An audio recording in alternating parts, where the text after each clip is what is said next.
Hey guys, welcome back to my channel. This is Sean, and today I'm going to show you how to turn a RAM mount into an action mount.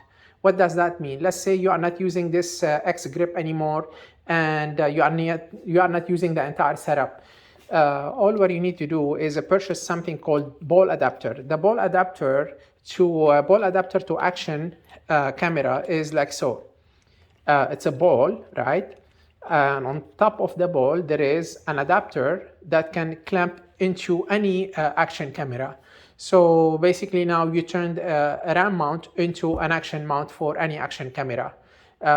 This adapter costs like about $5-6, I think. It comes with a Phillips screw, or you can use any of your action camera thumb screw, and you are good to go.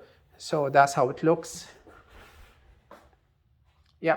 So that's all for today. If you have any question, please leave it in the comment and I will try to get back to you. Thank you. Bye-bye.